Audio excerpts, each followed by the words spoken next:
Thanks everyone for coming out. My name is Andy Trice, and I'm an evangelist with Adobe. And today I'm going to do something that's a personal hobby of mine, and it's a ton of fun, a lot of fun. And it's all about GoPros, Quadcopters, and Creative Cloud. So, how many people are really, let's say, for starters, really into video? I figure most people are. And how many people like into photography? Would you guys be upset if I covered both? As far as this goes? Okay, perfect. Good, because that's what I'm planning on. So, with that, let's go ahead and get started. GoPro. How many people have a GoPro in the room? Well, I expected more hands than that. It's one of the most awesome cameras ever. I love GoPro. It's, flip this forward so you guys can see. Of course. It's this camera right here. Essentially, it's an action camera, and you can mount it to pretty much anything. It does, for the size of it, really high quality video, and really pretty high quality images too. It'll do, this is the GoPro Hero 3 Black, it'll do up to a 12 megapixel still image, and there's different image capture modes that you can have on the camera. And what I like to do is put it on this copter, put it into time-lapse mode so you can have it over a period of time. It'll just automatically take pictures, and then send it up into the sky. For video, it can do everything from 800 by 480 at 240 frames per second to 4K video at 15 frames per second. I believe it's 15 frames per second. It's like a 15 or 12. But so it's pretty high resolution, and it's a high quality video that you're getting off of such a small device. And you can use this for lots and lots of different kinds of applications. People use it for everything from, I don't know, putting it on a mountain bike. Yeah, see how that goes? Okay, yeah. Put it on a mountain bike, extreme sports, action sports. You know, if you want to go skiing down a mountain. These images right here are actually from GoPro, from their Image of the Day feed. You can put it on a surfboard. If that person looks familiar, that's because he's in the room. People jump out of airplanes with it. So it comes with, actually let me show you, a waterproof enclosure, which I have right here. And this really protects it. I think it's up to, this is the Hero 3 model, I think it goes up to 100 meters. There's a Hero 3 Plus, which is actually smaller and lighter. I think it only goes to 40 or 50 meters. But even so, you can get, put the camera in there, get underwater, get into a lot of really interesting kind of extreme situations, and get some incredible footage from like situations that you wouldn't normally think that you could just stick a camera. Actually, in today's age, when everybody's seeing action cameras and shots all over the place, it's probably not as, doesn't seem as remarkable, but if you think back to even 5 years ago, getting some of the footage that people get, like this shot right here, was a lot more complex. And as I mentioned earlier, my favorite thing to do with this camera is to go ahead, put it on a helicopter, send it up into the sky, and then see what kinds of shots that we can get.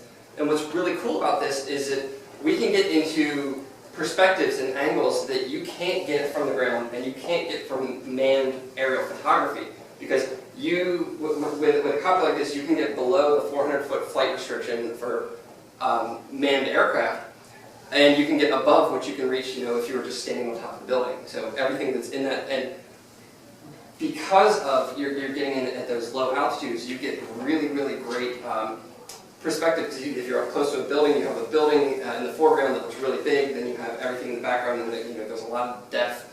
And the camera itself has a 2.8 millimeter lens, so it's a pretty wide fisheye. And if you notice, so this picture was not taken with a GoPro, but if you look at some of these pictures, you can see that there's a pretty wide angle of view. It's a 170-degree angle of view. And so that gives you, one, the immersive feeling that you're in there, when you're looking at the media, that you can see it, you can see kind of what they're seeing, what they might be experiencing at that point in time.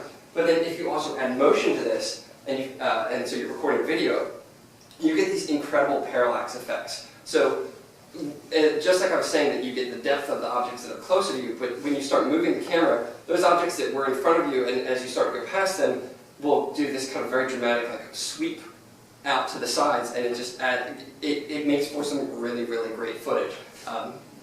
Probably one of the main reasons why these cameras are incredibly popular. So back to here, the camera. I've got it mounted on a copter. This copter is called a DJI Phantom. This is I like to refer to it, and others I've heard refer to it as a prosumer model. So it's the low-end professional, high-end of consumer. But it's really actually a very approachable price point for pretty much anybody. The copter itself, you can get a brand new copter without all the add-ons on the bottom and the extra video system, which I'll show in a minute. But you can get all that for $500. So it's not an expensive investment just to get up there and be able to, get into the sky and start taking the incredible pictures and great video footage.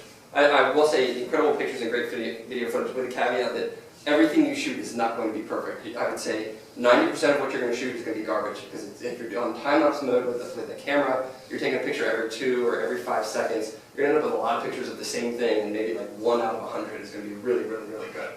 But back to the copter. So the copter itself, it's a quad rotor system, and this is a small multi-rotor helicopter. They get much bigger, 6 rotors, 8 rotors, sometimes even 12 rotors. And the more rotors that you have one redundancy in flight, so if you lose a motor or lose a prop, it's not necessarily going to come tumbling out of the sky. But they also give you additional lift capacity, so you can put a bigger camera on it. Like I was actually talking to somebody yesterday who has S800, which is made by the same company, which is an 8-rotor system, and they can mount red epic cameras on it, so you can do extremely, extremely high quality video on that. And getting it up into the air, getting it above buildings, above whatever your subject is, what you're trying to shoot, you can get some really amazing footage. But back to this, the basic fundamentals of the system is that there are 4 rotors. 2 of them turn clockwise, 2 of them turn counterclockwise, and they have the propellers are in reverse pitch so that they're always forcing air downward. And when all 4 motors are spinning, it's inertially, the torque from the motors is neutral. So if all 4 are spinning, it's going, and at the same rate, it's going to go straight up. And you notice there's very, very few moving parts. We don't have rudders, we don't have fins. In order to turn the copter, what happens is, with the motors, instead of being neutral, one of them spins faster, one of them spins slower, and that actually causes the torque to rotate the actual aircraft. So one of them speeds up, one of them slows down, it's going to turn to the left, it's going to turn to the right. The other thing with this is that when it actually wants to fly in any direction, based upon, the torque's going to control the direction of it, but the speed of the motors will also control the pitch and the roll of the aircraft.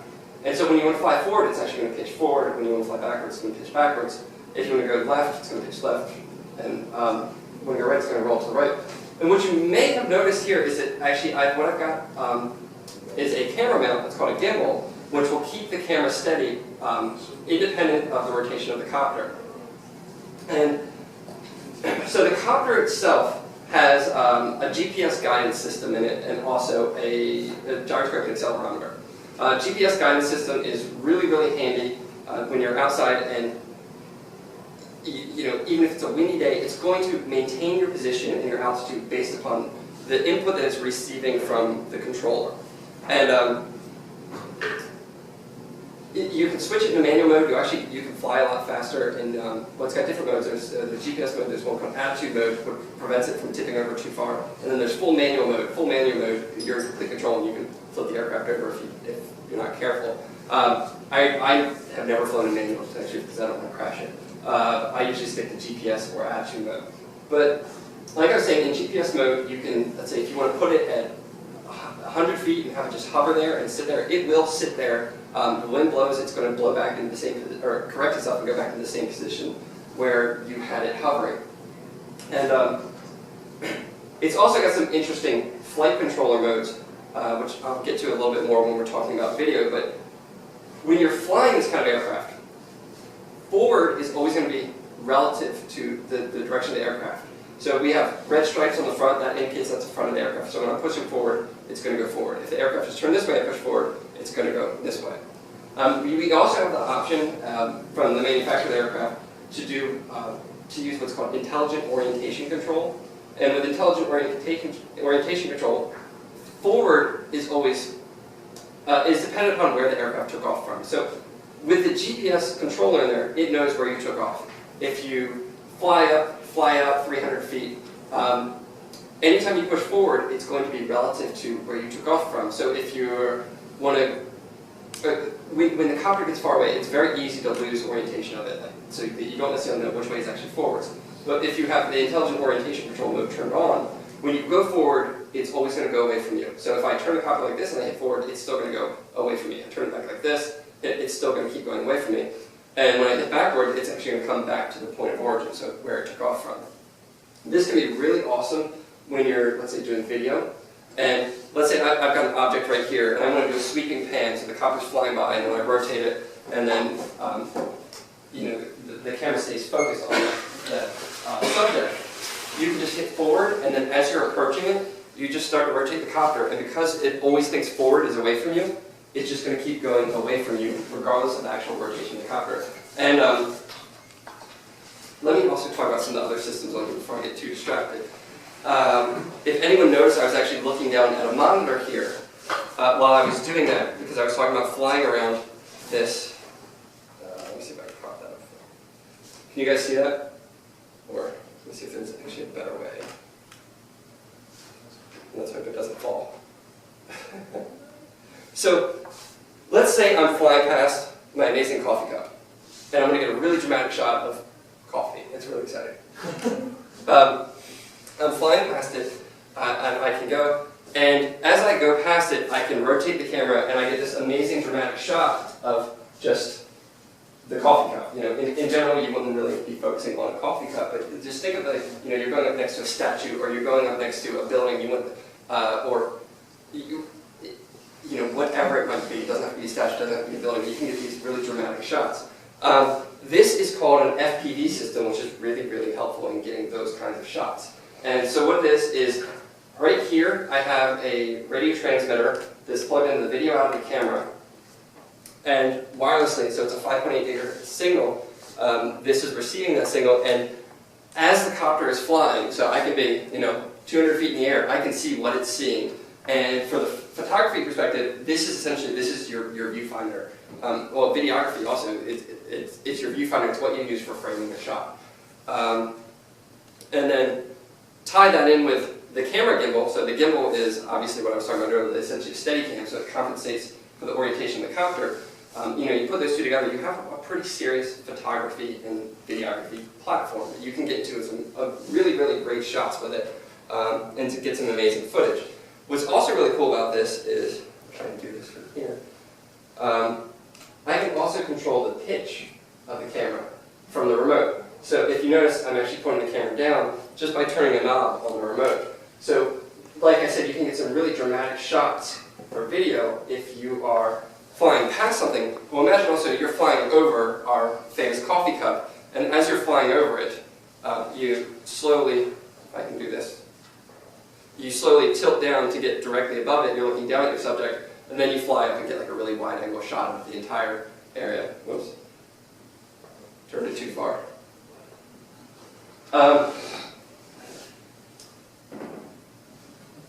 So, let me turn this back to a normal setting. So, did I talk about the gimbal, like how it basically works yet? I know I described what it does, but I didn't say how it actually works. How do you deal with vibration? Okay, yeah, good question. There was an issue in the past. What's up? There was an issue before they came out with the gimbal.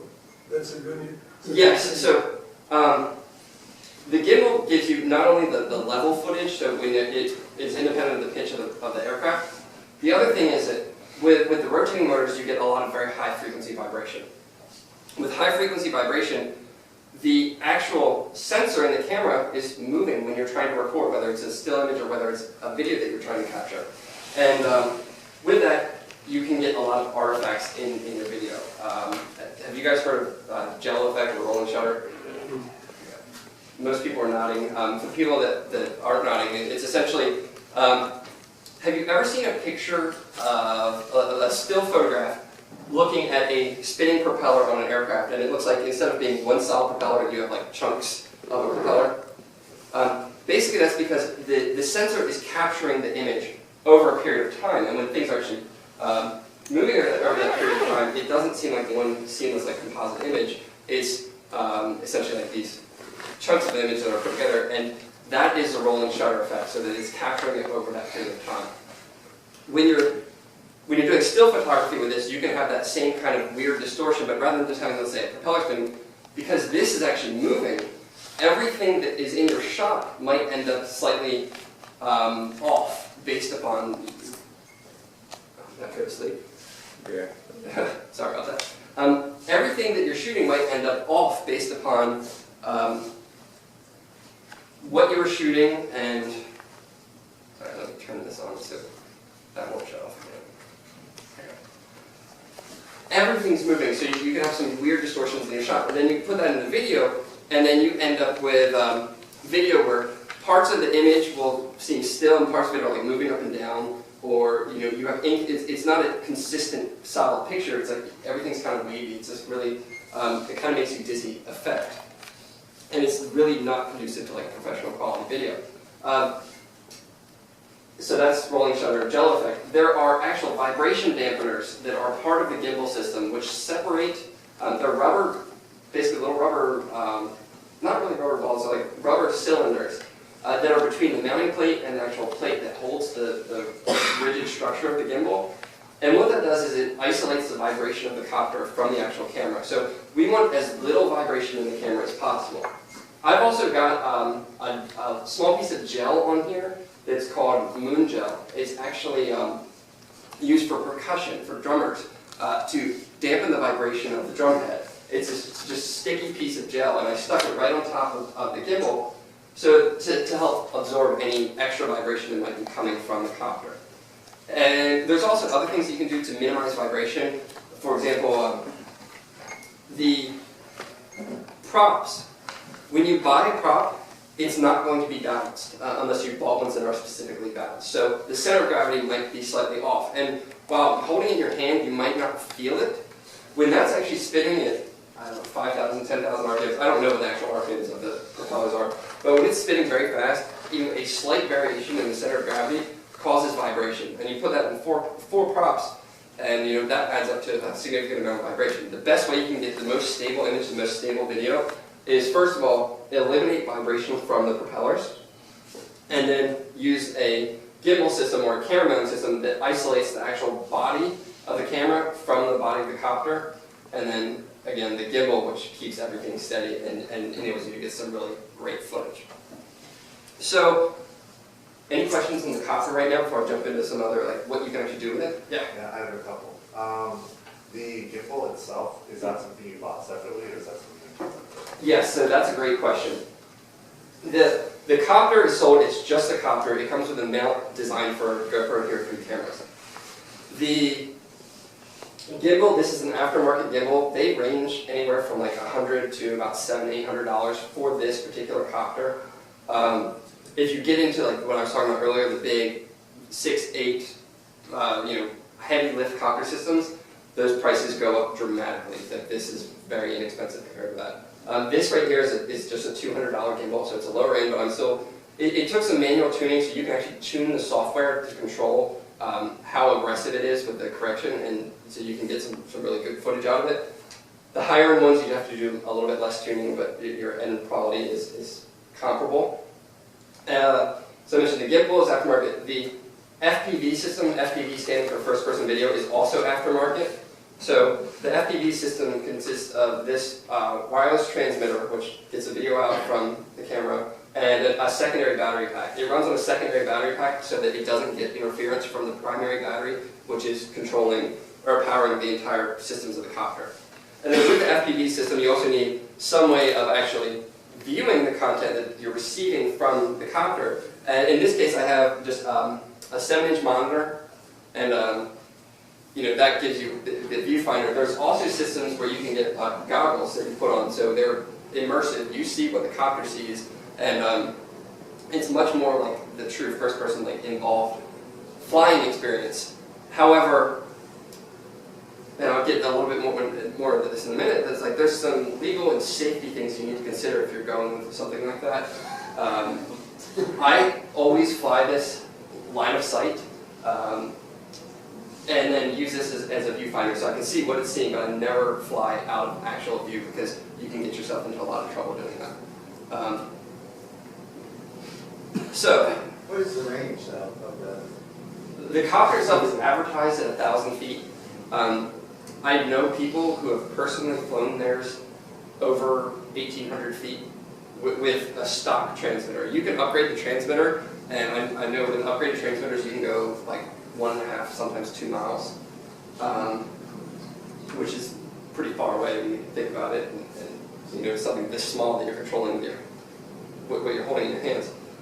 The FPV system, this one is about, actually, I was going to say about 1,000 feet, but I think the FPV system can actually go further. So this one, if I upgrade the antennas, I could probably get 1 mile to 1.5 miles out of the video reception. But I've never tested that far because the copter can't actually go that far away from me. And yeah, so that answer. Yeah, another question. Yeah, two. I know that the Hero 3 comes with a waterproof casing. How does this fare in other weather conditions like snow or rain? Okay, good question. So how does it fare in weather conditions? If it's really windy, you don't want to go out. I had it in probably 25-mile-an-hour winds, and it can handle it. It's a little bit dicey, especially on takeoff and landing, and once you're in the air, it'll hold its position. Though, if you're trying to do video, your video is going to be all over the place. It's best, you get the best footage when there's very little wind. For rain and snow, I haven't tried it in the snow yet, but I really want to. For rain, I wouldn't recommend going in the rain because if water gets into the copter, it can actually affect the electronics of the copter, and then also, I don't use waterproof housing, so the water can damage the camera also. If you don't have a gimbal, you can use a mount that mounts the waterproof housing directly to the bottom of this so that the camera would be protected, but then you have to worry about the electronics in the actual copter itself. So I don't recommend taking out in the rain, but in snow, because snow is water, but it has to melt before you can actually, before things actually get wet, so I think it's a little bit safer in the snow. But there are other copters from other manufacturers that have waterproof enclosures, so you can land them on water if you want to. And, you know, if you land them in water, you can fly in the rain, you can do pretty much whatever you want. And then the final one was the FPV system. If you're not using that, you know how the GoPro can get like attached to your cell phone through the app? Is that adequate enough? You do not want to do that. You do not want Wi-Fi turned on the GoPro. That's because the way that the GoPro to the phone camera connection works is it's an ad hoc Wi-Fi connection, and so you're actually doing just standard network communication between the two. The Wi-Fi signal on the GoPro can interfere with the GPS receiver, and if you look into these in the user forums, people often complain about what are called flyaways, where the copter just took off and they had no control over it. I have no proof of this, but I'm 99% certain that that's because people were probably flying with Wi-Fi turned on the GoPro. The Wi-Fi operates at essentially the same frequency that the GPS receiver receives information, and it can cause information. And yeah, that's one of the actually number one things I should have said that earlier. Do not have Wi-Fi turned on the GoPro while you're using it. Yeah. Are there any sort of restrictions where you can use these sort of things? Like, is there any sort of like, Yes. anybody kind of caught on to what these are for, and since they can go so high and so far? Yes, I'll actually get to that in a couple minutes, but yeah, there definitely are restrictions. Actually, we can't fly it here. In particular because we're inside of the Washington, D.C. no-fly zone. That applies to that? It applies to the adult zone. You can't fly that. Like, I wanted to take it on the National Mall and get some awesome shots, like video flying down the mall, like the Capitol building and everything. Can't do it. You can get in a lot. I know people that have done it, but you can get in a pretty significant amount of trouble doing that. So you have to follow FAA regulations. And yeah, I'll elaborate on that a little bit more in a minute. Yeah. You talked about the jello effect. Is there any kind of Adobe software or the Cineform, the GoPro Cineform software that can help with that? Yes. So Cineform, I don't know if they have anything. I don't think so. But in both After Effects and Premiere, you have warp stabilizer, and I'm going to actually show the difference before and after your footage using warp stabilizers. Okay. And even the fisheye effects. Yes, you can get rid of that too. I'm going to go into that. Okay. Good stuff. Great questions. So I wanted to show some footage of what I've been able to capture with this first, and then kind of go into some of the more technical subjects of how we go about capturing that kind of information. So this is, anybody recognize this place? It's in this state. Richmond? It's Richmond, yeah. So that's the Virginia State Courthouse in Richmond. I was in Richmond last Monday, and so it's kind of funny. I travel a lot for being an evangelist with Adobe, and if at all possible, I take this with me on as many trips as I can. I've gotten some awesome footage. You can actually take it in this as a carry-on. You get really, really weird looks going through security, and without fail, every single time they want to search my bags. And so, because that runs through the X-ray, and they look at it, you can watch them, it's the same thing, their face scrunches, and I'm like, what is that? Like, sir, we're going to have to search your bags, can you step aside? But, you know, I've never truly had a problem with it, and actually, some coworkers, one of mine is in Paris this week, and is taking his to Paris to get some pictures, and I was like, I'm actually really jealous about that. But I digress. So, this is the Richmond Courthouse. Or State Capitol Building / Courthouse, I'm not sure which, but I was in Richmond, the sun was coming up, I was like, it's beautiful outside, it's like 6 o'clock in the morning, like, I have to go outside and do this. And if you look really closely, you can actually see where I'm standing. Right there is the little orange case, and that dot there is me. Basically, just fly it up. I got it out because I wanted to get on so that the sun was actually hitting the building, so I'm not behind it, so I get the shadows appropriately. Flew it out. I had the monitor set up so I could actually see what it was shooting. Got it, and it was taking a picture every 2 seconds. I had it set up. Oh, and that's another thing to consider. If you're using an FPV system, if you're using the video out from the GoPro, then where's my comment? Sorry, the camera's moving back and forth, that's weird. But if you're using video off from the GoPro, when it takes a still image, the FPV will blink. If you're using FPV as your primary means of controlling the aircraft, then you don't want to use this kind of configuration if you're doing still imagery, because it's just going to keep blinking every 2 seconds, which is going to make it really hard to fly. But that's why I said I always fly line of sight and use this as a viewfinder. But you know, I got it out there, I got the picture. Once I have it, I flew around the entire area around there and got a bunch of really awesome pictures, and I actually have more that I can show later, but I don't want to take too many of them now. Actually, one of my examples there, we're doing an aerial panorama. So for an aerial panorama, you get the copter where you want it to be. Let's say I want to take a picture of this entire classroom. You just get into a hover, rotate 90 degrees, and then slowly, so because the camera takes a picture every 2 seconds, rotate the copter, wait 2 seconds, rotate the copter, wait 2 seconds, and until you've covered the entire range. And then what you can do later is pull that into Photoshop, flatten it out, remove the fisheye distortion, composite that into the panorama, and then you have these incredible aerial panoramas that are covering, a 220, 270 degree angle of view, and like there's these really, really interesting pictures, and I'll show you how to do that in a minute. Here's another picture I want to show you. This is a place called Pemberton Park in Salisbury, Maryland, and it's just this little farmhouse. See, they're setting up for a wine festival there. That's why I'm flying over it.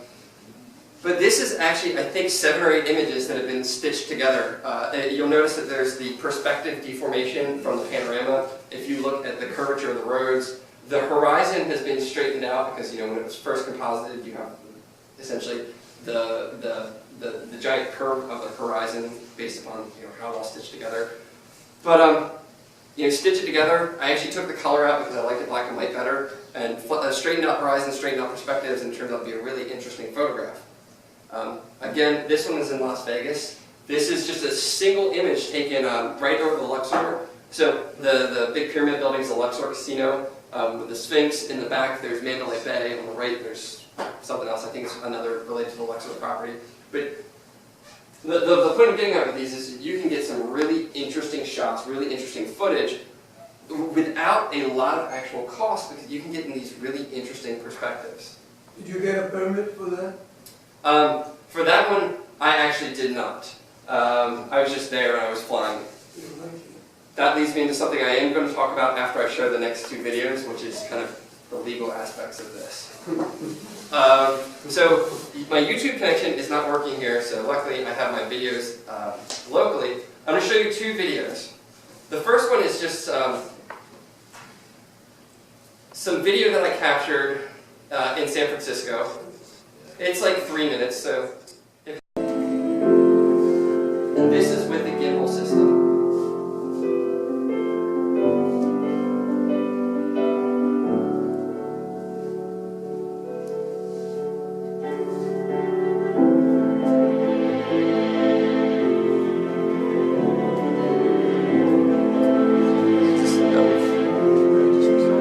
You just restarted. Okay, thank you.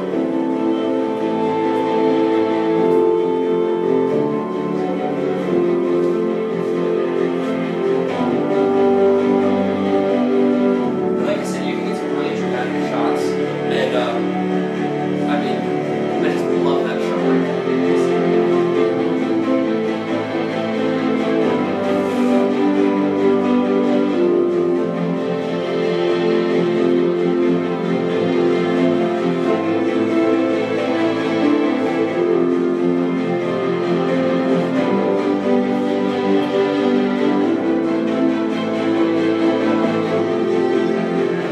Now here, you're going to see some artifacts. That's actually from the sun, the shadows from the colors in the camera. That's what the film is. So if you're really cognizant of where the sun is, how it bounces over.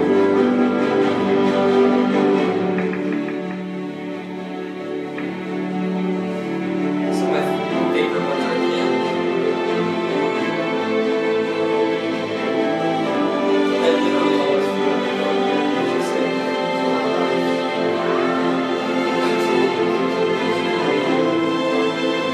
that makes me eager to try to go because you're like,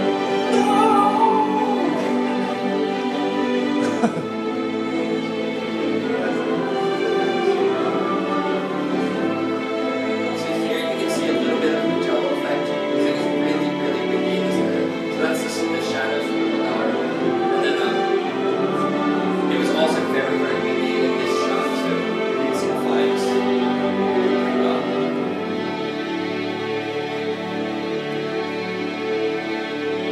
If you also look in the corners of the video, the top corners, you can actually see the arms from the copter coming into view. I'll show you how you can get rid of those. I just haven't taken them out of this. And you're flying, do you see the props? You see exactly what the camera sees. Yes. I mean, they're not in your face, so they're not distracting your view, but you see exactly what the camera sees. So that's just a bunch of videos that I captured on a recent trip to San Francisco, and I composited them together into this, just using Adobe Tools to the purpose of it was I was working on a tutorial talking about our video tools and how you go about editing things. It just so happens that I thought the aerial footage was really interesting. But you can take this and let's say you're working it into a story for a video that you're producing. Let's say if you're coming from like a journalistic aspect, mind the legal gray area, you can get some really amazing aerial footage, let's say, over some kind of event that's taking place, or I don't know, it depends whatever you're trying to capture, but you can get some unique perspectives and get like kind of a big picture view of whatever your subject area is. But you can also use it in, let's say, something like fiction. And when it comes to Adobe's tools, After Effects is essentially like the tool for special effects in movies. Tron, the Tron movies. Sorry, not Tron. Actually, I think Tron was used, but also Star Trek and Iron Man. Iron Man is what I was thinking of. All the special effects in like the heads-up displays for Iron Man were done with After Effects. The CGI, the special effects like the movie Life of Pi, which is really, really dramatic stuff, was all After Effects. So just wanted to show what you can do, and this was literally done in one day with After Effects. It's just a 40-second video. This one I think is a lot of fun. So I was just like, what can you do to see these San Francisco big mistakes?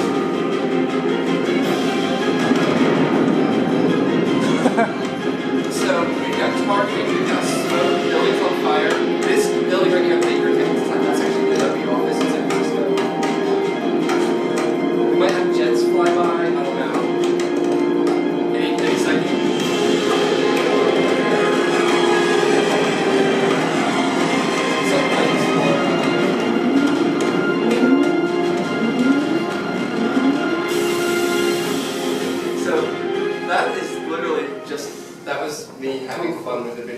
And the whole reason of doing that is just want to kind of show you, like, it's not just like, oh, I'm getting some video off of a camera that's going to be used for something that's not that exciting. Like, it feeds into the entire video tool chain. The same tools that are used to produce Hollywood movies, you can use them to do interesting things to get the most out of the content that you're able to capture. So, with that, we'll talk about safety and legal, and then we're going to go into the tutorial, the part of it, where we talk about how you actually go about working with this footage. So, number one thing is be really, really careful when you're flying these. Don't fly over large groups of people. Don't fly too close to buildings. While it's small, it's kind of like, it's the size of a toy. Bigger ones are much larger and also heavier. They can still be dangerous. The props are rotating when you fly at a very high rate of speed. You might not be able to see here, but the tip of my thumbnail is black. I'm lucky I still have a thumbnail right now because I've got my hand. It was a windy day, and I was trying to actually grab the landing gear when I was landing it because it was too windy to actually land it, and it hit my thumb, and it basically felt like someone had taken a hammer and slammed it on my thumb. It didn't feel good, and and this is not a bad injury. I've seen people, not with this aircraft, with a slightly different one, but still quad rotor, but it's a little bit larger, where it almost took their entire thumb off because they hit the propeller. So you have to treat the aircraft with respect because, like I said, the props are moving very fast, and also, if you're 400 feet up, and let's say you have a larger copter and you have a 2-pound camera on there, and the copter, like, total weight is 5 pounds. While 5 pounds doesn't sound like a lot, but if it's coming from 200, 400 feet up and you lose power and it just drops and it lands on somebody, they can get really hurt. There was actually an incident locally here at Bull Run Park earlier this summer where someone had, I think it was an 8-rotor copter, they lost battery and it crashed into a crowd, and I'm sure that they have some ongoing legal disputes because of it. So you have to treat the copter with respect and fly basically just safely. Use common sense. Like I said, don't fly over large crowds, and don't be reckless with it. Do not fly over right over people's heads. There's not only for the safety aspect, because people can get hurt, but also because of the FAA. Commercial use of these is essentially a legal maze. Right now, it's kind of like this gray area where you need a commercial. If you're doing it for hire, you're supposed to have a commercial pilot's license, but even that's not totally aligned. The FAA is actually working on a roadmap to starting with aircraft that are under 55 pounds to enable that to be used for commercial purposes, so you could be a for-hire pilot. And meaning that someone could, let's say, if someone wanted to hire you to fly it to take pictures or video for a real estate property they're selling or to do some kind of documentary, you would be able to do that. It's probably going to involve like a licensing process, so you have to pass a test, get a license, and maybe FAA inspections of the copters. I don't know because those rules are still being defined by the FAA. For hobbyist purposes, it's completely legal, and I fly this for fun. I use the footage sometimes, to talk about things like this, but I'm not going out there to because generally somebody hired me to. However, I know people that are doing that, who are going out there doing it for commercial purposes, and because it's coming, it's kind of like this weird legal gray area. Some people take the risk, some people don't.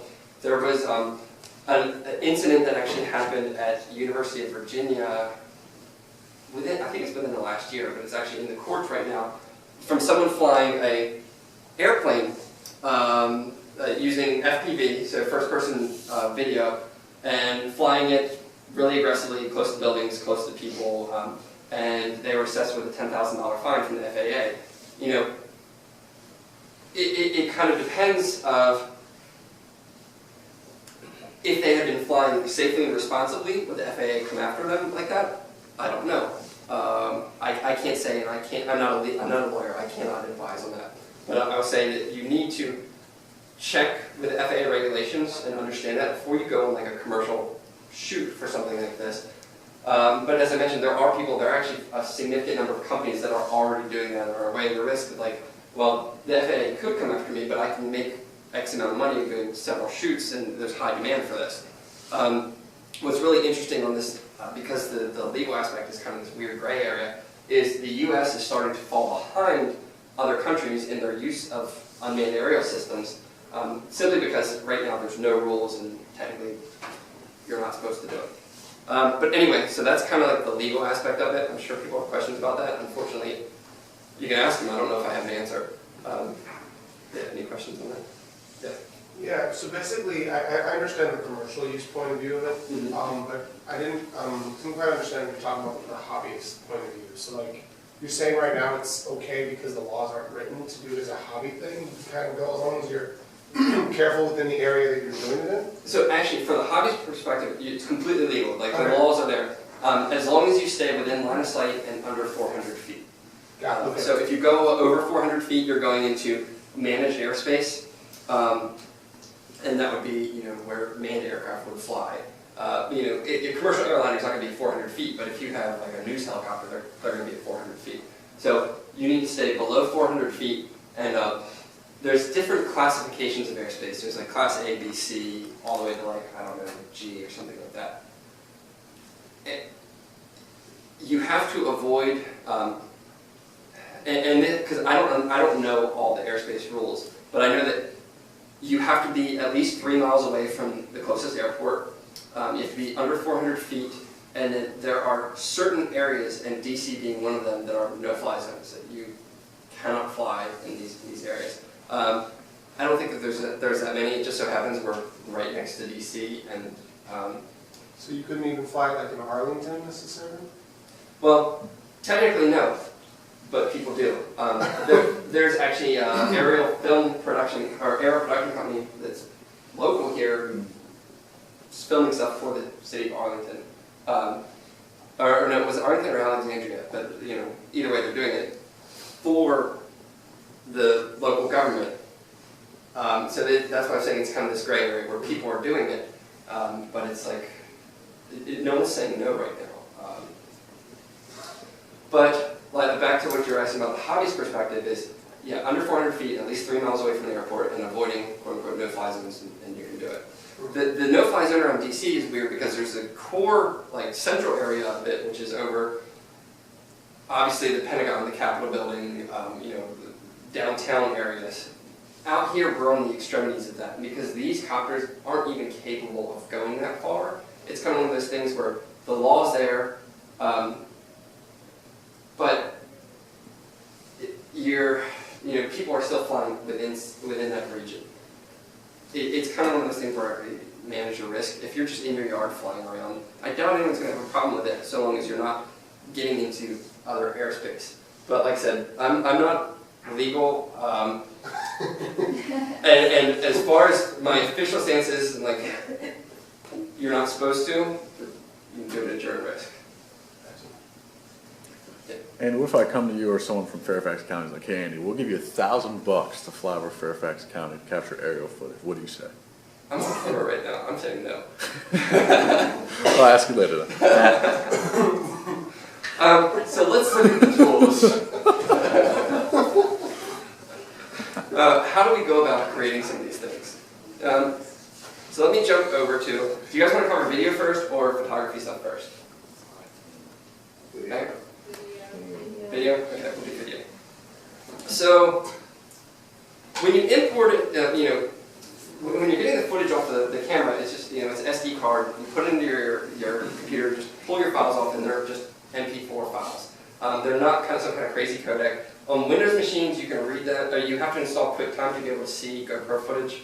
But if you're on Mac, you don't have any problems whatsoever. You can just import it and start using it.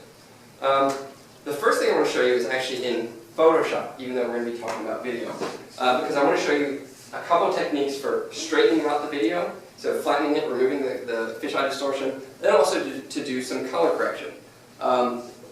People who are coming from a photography perspective are much, much more comfortable in Photoshop.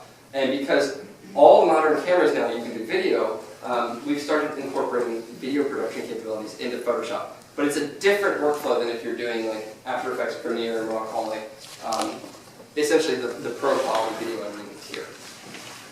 So let me go ahead and take a video, and we'll drag it into Photoshop. Maybe. Yeah, here. So we're importing the video into Photoshop. And now anything that you can do in Photoshop, so color correction, profile correction, cropping, you can do that on a video. Photoshop handles it, treats it the same way. Now, it's got its own timeline. If you're doing a lot of sequencing of videos, I strongly recommend using Premiere to do the actual sequencing and transitions between different videos, but you can do basic sequences and like fade in and out inside of Photoshop. But what I want to show here is actually, we've got the video. If I wanted to play it, I can hit play. You can see that it's a clip from the same piece that I showed earlier. And we've got some vibration in it, but we've got a lot of fisheye distortion. And what I'm going to do is actually show you how to go about, first of all, removing the fisheye distortion. So I'm going to right click on the image, the layer, in Photoshop, convert it to a smart object. Smart objects allow you to put non-destructive filters on layers. So you can apply color correction, you can do lens profile correction, you can do all this, and it actually does not affect the source layer. So you can go back, you can edit it, you can change it. And we're going to use a lot of that when we talk about images later. So convert it to a smart object. And now let's say if I want to apply lens correction, just go to Filter, Lens Correction. We can go and select the GoPro lens model. So you can actually do a custom or manual lens correction, or you can just select Photoshop. If you've got Photoshop CC, the latest version, it has a profile already for the Hero 3 cameras. So you can do GoPro, camera model, Hero 3 Black Edition, lens, Hero 3 Black, and you can see, we'll hit OK, that the lens distortion has been removed. It's as simple as that. And then I could go from there, and it's going to be a little bit slower in playback, a lot slower right now. But you can see all the video, because I did it as a smart filter, that filter is applied to the entire video. If I didn't do it as a smart filter, it would be applied per frame basis. So if you're doing something like this, you want to apply it to the entire video smart object. If I wanted to export it here, I could just render the video. There's a little arrow here at the bottom, which is kind of hard to see, down the bottom. That's render video. You could export it out, and the exported video would then be completely whatever format you select. So H.264. In this case, that's what the default is. It's HD. So I recorded this 1920 by 1080, and it would come out. That video was basically an MP4 file with the lens distortion removed. Yeah, questions? Does it retain the metadata from the GoPro? For what I found is when you're doing images, photography, yes. When you are doing video, what I found is that, well, at least Photoshop doesn't recognize that it's from a GoPro, so you have to manually select that. I'm not, off the top of my head, I don't know what it actually retains, but I could probably find that out later. But the video itself, the source video, I'm sure it has it in it somehow. When you're rendering, I don't know if it keeps that.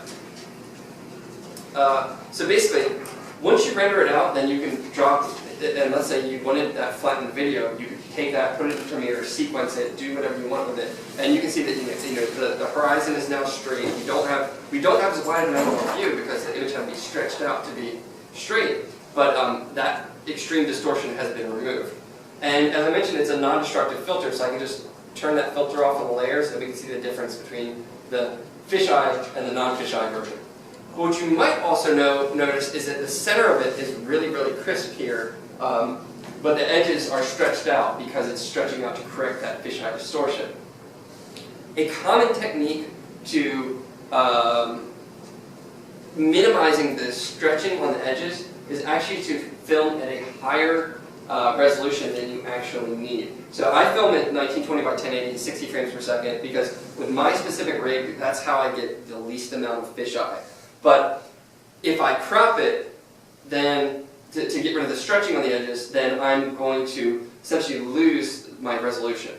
So what people often do, and if you get a little bit higher in gimbal than what I have, you probably will have better success with this, is film at 2.7K at 30 frames per second, and then 2.7K just gives you, it's a larger video so you can crop it without losing the quality of the actual video itself.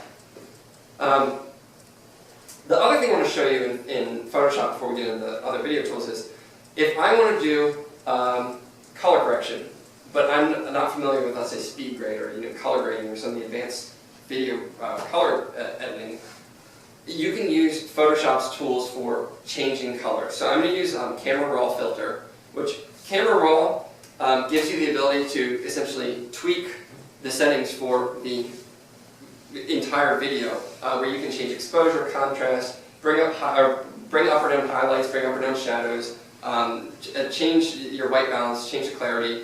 So what I'm going to do first is pump up the clarity. I'll do it really dramatic so you can see a difference. We'll bring up some whites, we'll bring up the shadows, and bring down the highlights, add some contrast, and we'll add some vibrance, just so you can kind of get an idea of what you can do with this.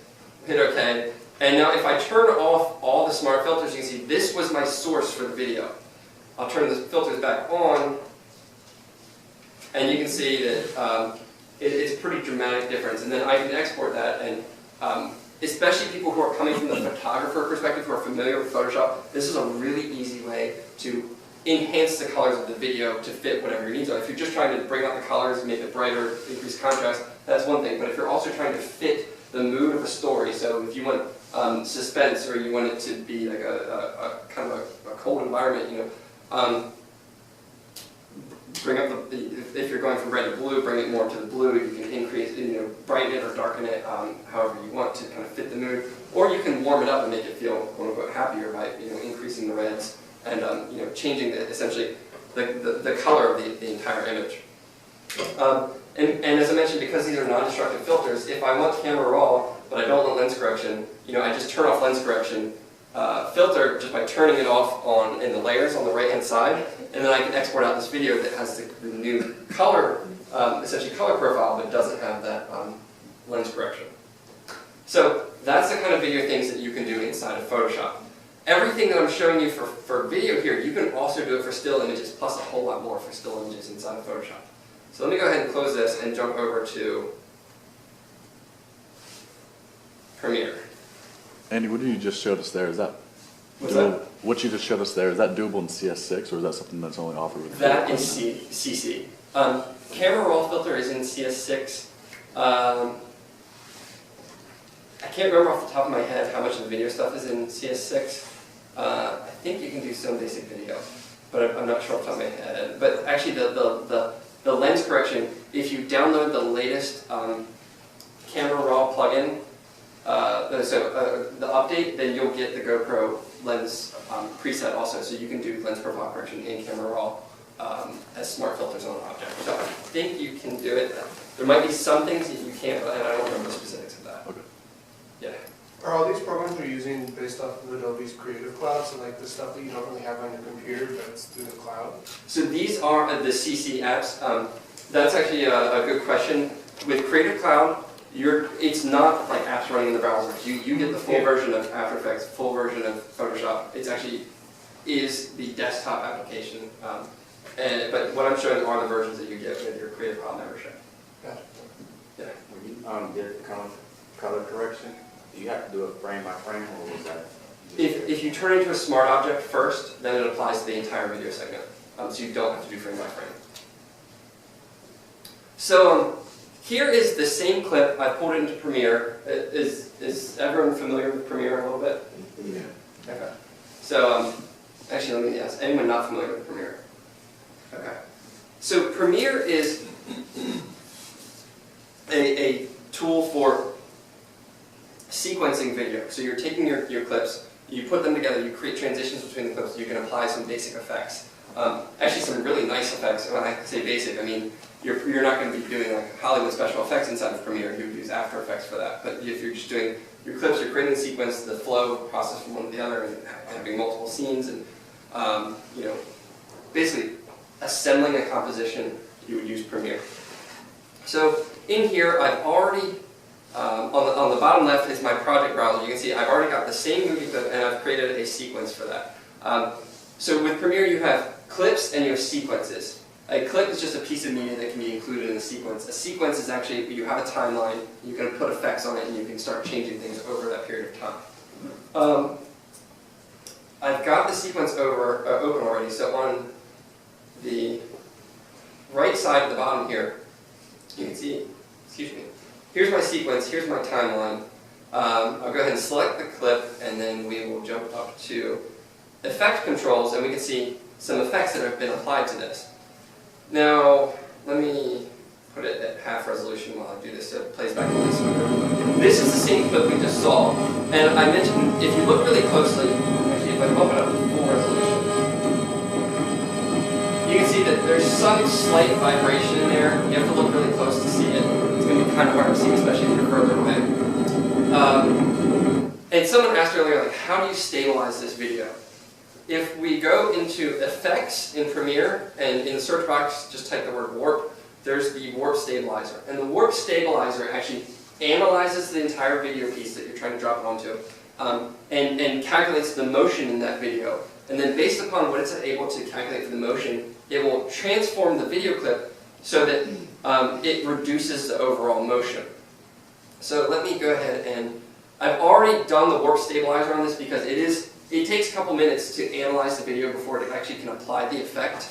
And if I jump here now, and you look, it's going to play back a little bit slower because I'm applying the effect, and I'm actually on a pretty old laptop right here. But you can see it's very stable. There's not a lot of motion in the video. There's not shakiness. It's not moving around.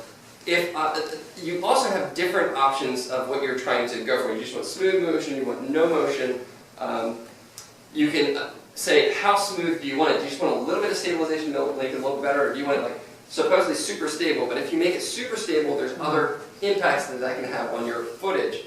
And basically, what that means is that if I've got my 1920 by 1080 video, when it stabilizes it, it's going to be actually transforming that video, whether it's a rotation, whether it's a scale, whether it's a crop, and it's going to try and align all those different points that it's able to detect for motion in the video.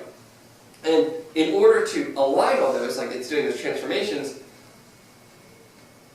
it's going to actually change the overall size of the video. So if you look around the edges here,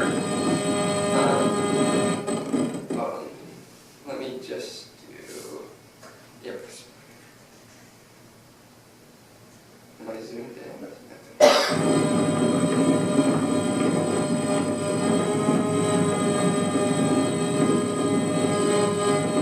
Okay, you have to look really, really, really close.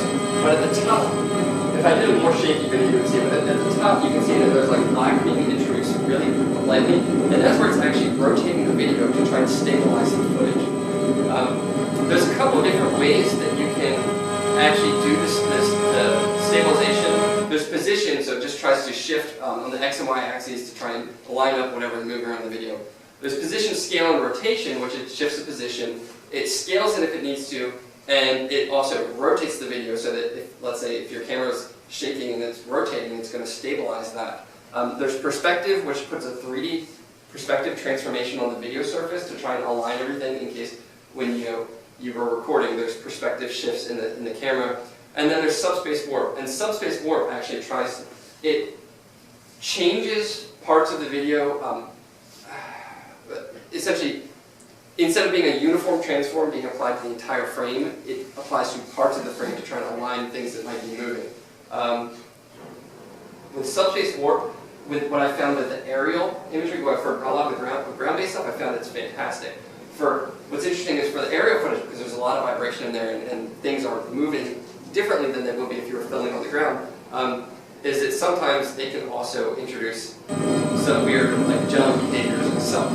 So when I'm working with aerial footage, I definitely like to choose, my favorite is position, scale, and rotation, and then usually do stabilize, crop, and auto scale, and so it basically scales up the video and then crops it so that you don't see all those rotation marks. It's just your end result is just a stable, consistent video. Now, if you want to do different kinds of effects like fades, transitions, let's say you're sequencing pieces together, or if you want to edit your video, you have all the editing tools here. So like I have my razor tool, So I can cut that, cut my video, I can sequence it, I can move things around, I can do essentially whatever I want, and I can put transitions between all those. Premiere has a bunch of different effects and transitions that are built into it. Like I can cross dissolve, I can do a cube spin. Some of these effects are really cheesy, some of them look really, really good, but it's all for you to use in your creative purposes. Like what's the vision, what's the feeling you're trying to have in this composition, and use the tools so that it helps you fulfill that vision and create the composition that you desire. So one of the other things I want to show is, I showed you how to do some basic color grading, so brightening or enhancing the image with Photoshop. We actually have a tool called Speed Grade. So Adobe has Speed Grade, which is a professional quality color grading system. Speed Grade by itself, before Adobe acquired it, was like a $20,000 per seat license. Like it's a very expensive app. With Creative Cloud, with Creative Cloud membership, you get it as part of the production suite.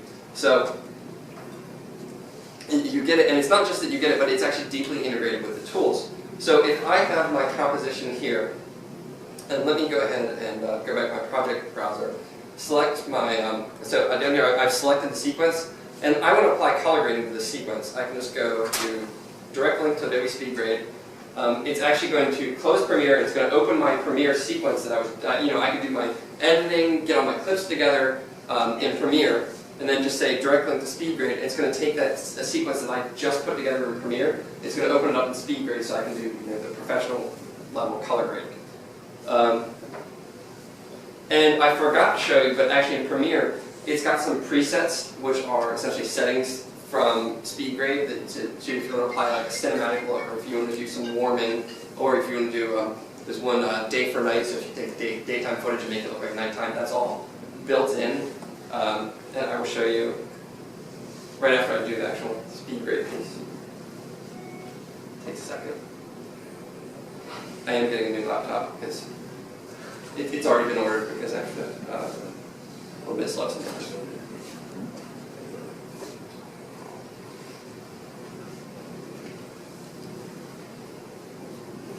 So this is Speed Grade. It's still loading here.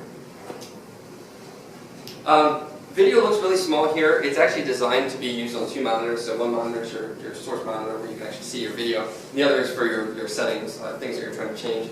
But if I want to, let's say, pump up the contrast in the video, I can just select it here.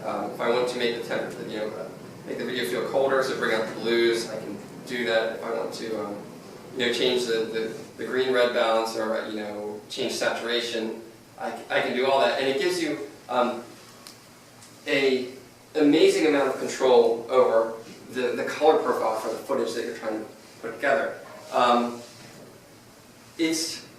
Color grading itself is like a very specialized task, and if you're trying to, like, Hollywood style, like cinematography, like there's people that everything that they involve themselves is just understanding the colors and getting the colors to the right thing that meet the needs of the director. So that it can be a little bit time consuming, but you can control essentially the entire feel of the video and the colors that are in that video.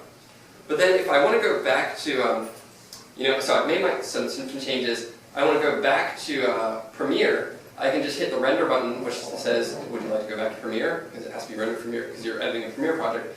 We hit yes. That gives us a round trip where we can go back to Premiere. We can start editing the sequence again back in Premiere. And the color grading that we've just done in Speed Grade is now applied inside of Premiere. And it's an effect, so we can turn it on and off for the sequence. So if I select this, we can actually go here, and the Lumetri effect, which is up on the left-hand side here, I can turn that off so we can see the original footage.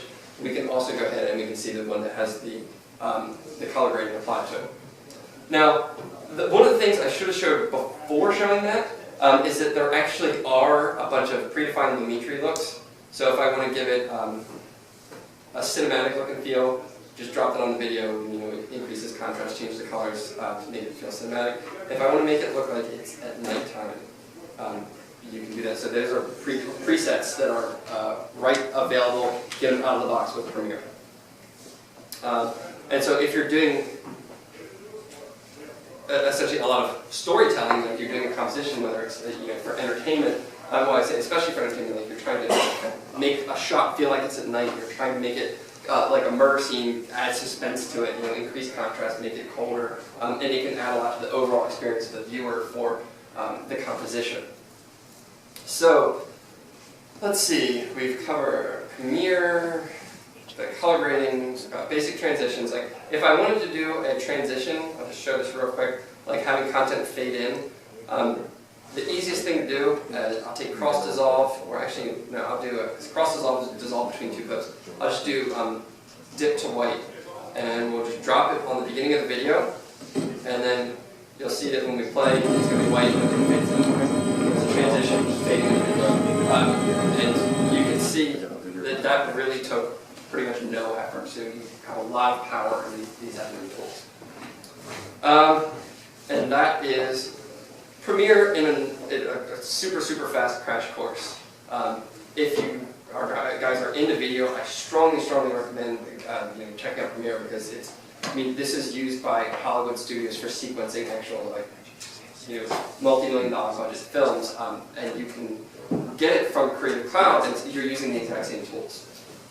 Now, I'm showing that editing one video clip here, but you can pull in lots and lots of different video clips. You can pull in After Effects compositions, and all of that you can sequence in the same timeline. You can also, so if you're doing a lot of work with different camera formats, so let's say you're using Red Epic or using a Blackmagic camera, which the codecs or the formats of these videos aren't necessarily all can be rendered, let's say, on your laptop without any kind of special transcoding. Premiere actually supports these video formats. So Adobe has the codec support built into Premiere. We've licensed those so that if you have that Red Epic or Red Dragon camera footage, drop it into Premiere. And actually, I'll just show you real quick.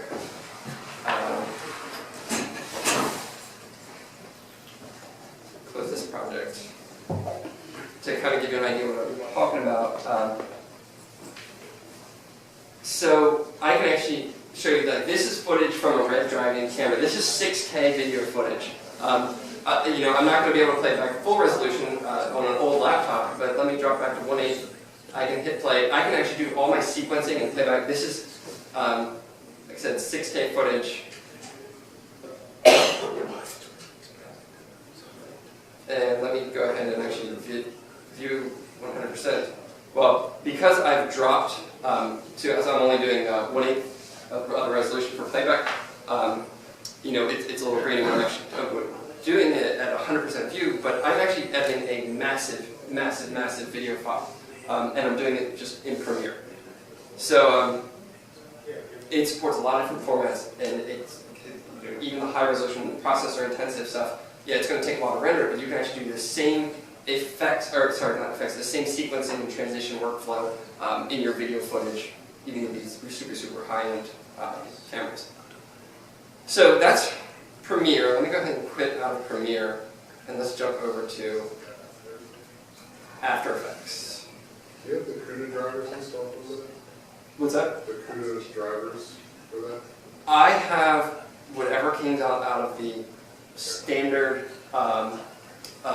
Premiere After Effects installation. I haven't done anything special to it. Yeah. Does Premiere work on PC too, or just only on Mac? So yes, it works on both.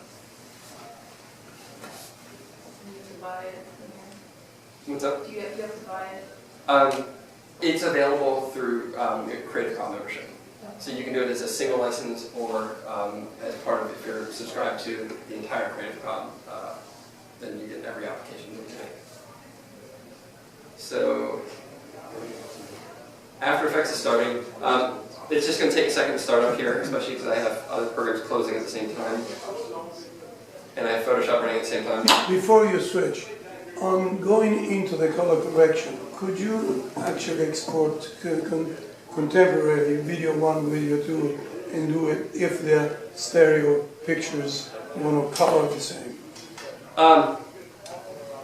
V1 and V2.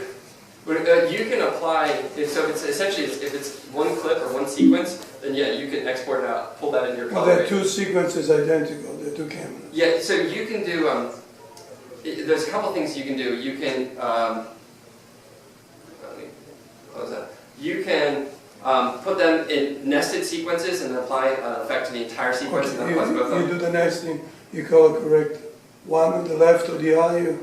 So you can, or you can create an adjustment layer. An adjustment layer can be applied to different segments within a sequence. So you can do it on the clip itself, an adjustment layer that applies to multiple clips in a sequence, or to an entire sequence. So yeah, you have fine-grained control over where you're putting those different color profiles. Would you give us the specs of your thing? Yeah, I can do that. And my presentation, I'm actually going to share online. I've got links to a lot of this stuff, like tutorials.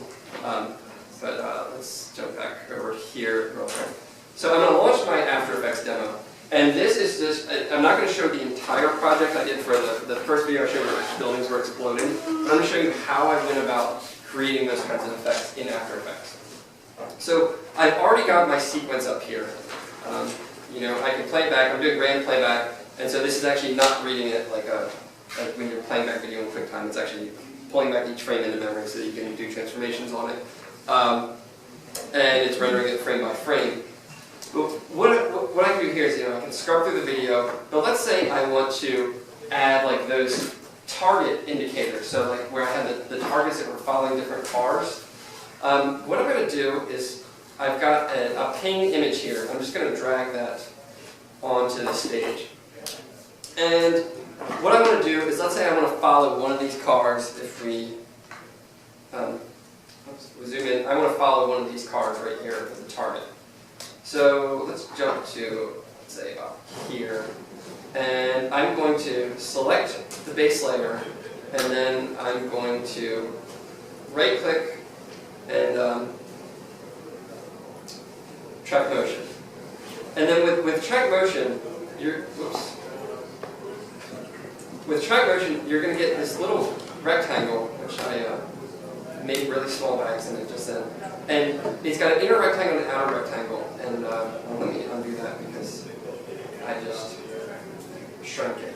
So when you track motion, okay, that's better. We've got inner rectangle and outer rectangle. And what we're going to do is just put that on top of the area that we want the motion to be tracked. So I'm going to put that on top of this vehicle. And we'll make it a little smaller so it fits right over that vehicle. And all that we need to do now is analyze the frames. And so what I'm going to do here is, because I've selected the end of where I want the motion tracking to go, I'm just going to do it going backwards. So it's going to track from my current state backwards to track the motion of this object that I've selected. So it's now analyzing, so it's going frame by frame, and it's detecting where is that particular object that I just put the track motion marker on top of. Which tool do you use in the actual? This is After Effects. Yeah, but which one? The tracking? What's the code? This is motion tracking. Motion tracking. So it's analyzing now frame by frame, and you can see that if you look really closely, right here, it's actually following that vehicle. Let's see, is this still recording too? All right, good. So it takes a couple minutes because it has to analyze frame by frame and determine. When I did the video, I had, I don't know, like 20 different targeting layers and different things. And basically, I did each one by one. I determined what were the areas that I wanted things to follow, did tracking. And then when you're actually doing the tracking, you can select a target. So right on the bottom right-hand side here, you can't see the speaker here, there's an edit target button. By default, it selects whatever, like the last layer, I think it's the last layer you dropped on there. And so it's target.ping, which is the layer that's right there. We can't see it right now because we're actually doing motion tracking on the clip and not the overall composition, but when I switch back, you'll be able to see it. And so whatever tracking that it finds from the motion tracking feature, it's going to apply to the target. So it's going to apply it to that target.png. It takes a little while. Like I said, I am getting a faster computer. This one's a little on the old side. If you're on a beefier machine, it's a lot faster. And I also have Photoshop running at the same time, so it's taking a lot of memory. Can you track multiple objects and multiple classes? Yes, you can. What I've been doing, I'm usually doing like one at a time. Okay, I just stopped it, and now you can see the actual motion tracking that is detected over that period. And if I jump back over here, oh wait a minute, I forgot. Oh, I don't think I lost it. I didn't apply.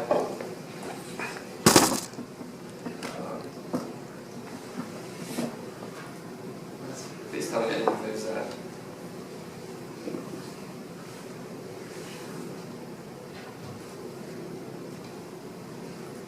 Okay, I forgot to hit apply.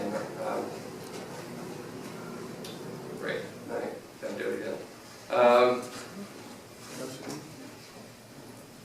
So what we're gonna do is select this again. We'll do something that is hopefully a little bit faster this time.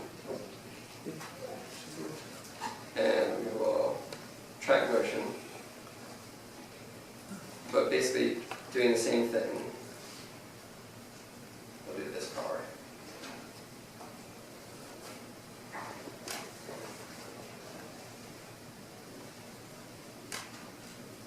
And then we will go back. Is this also part of the Creative Cloud After Effects, or is this something different? Yes, it is. So with Creative Cloud, you get all the Adobe Creative Tools. So you get Photoshop, Illustrator, Premiere, After Effects, SpeedGrade, basically every tool that we make. Do you have to, like, you just sign everything out for it? Do you have to pay per month or whatever? So it is a subscription service.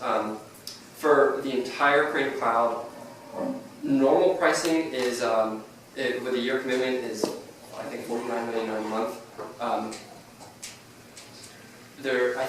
I know that Adobe does deals for education, but you go get student discount. I don't know the details on that, and so I don't know the educational pricing. For a year.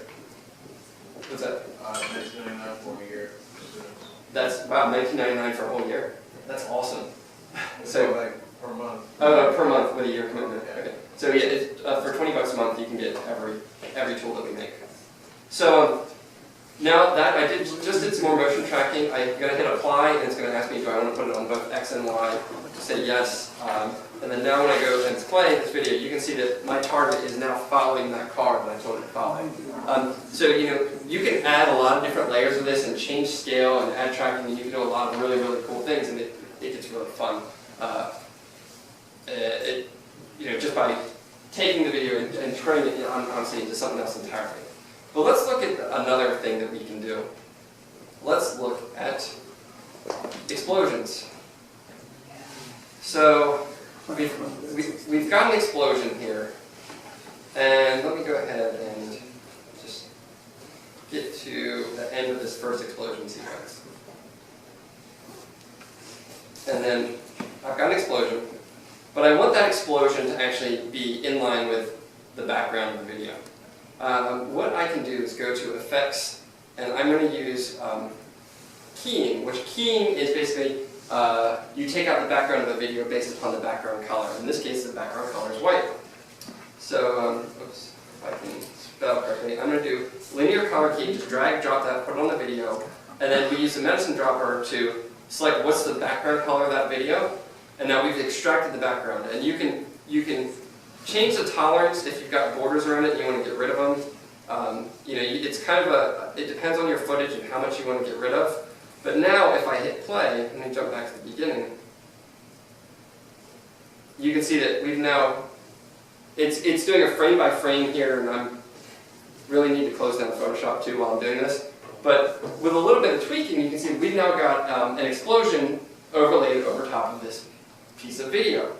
If you combine that with the motion tracker that we just did, if the camera moves, that explosion is now going to move with the motion tracking. So if I put a motion tracker on a building, and so I say the camera is rotating, well, the motion tracker is going to recognize that that building, which was over here, as the camera rotates, is now over here. And if you put that with the explosion motion tracker on the explosion, as you're rotating the camera, that explosion is going to move with the building that you're tracking.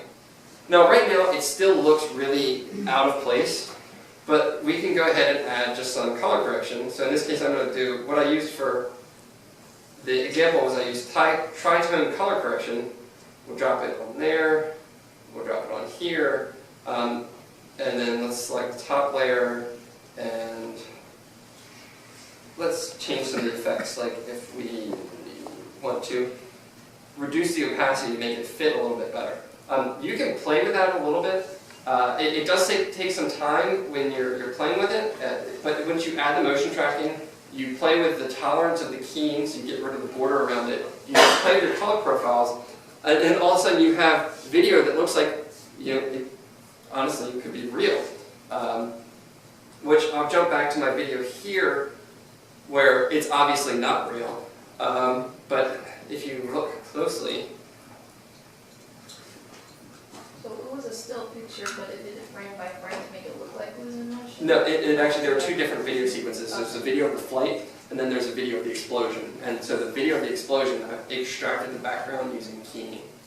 Okay. Like if you've ever been watching the news and there's a weather report, there's someone on the map that's behind them. When they extract the background, like if someone's wearing a green tie, often that you'll see the weather on their tie. That's keying, where it's extracting the background and putting it over the weather feed. Let me jump up to the actual explosions. So actually, all the smoke effects we have here, some of that is actually video that some of it, the smoke effects that you blow the smoke, I actually take a perfect key and then the explosion happens right here. You can see I've got rid of all the border around it. Jump back over here. So I've actually got multiple explosions that are happening. I've gotten rid of the border around it, and like I did this using the exact same techniques that I just showed, and the smoke's not billowing around the buildings that are right there. But if you were just to look at that, I mean, it's difficult to tell how that was superimposed together and what was real and what's not.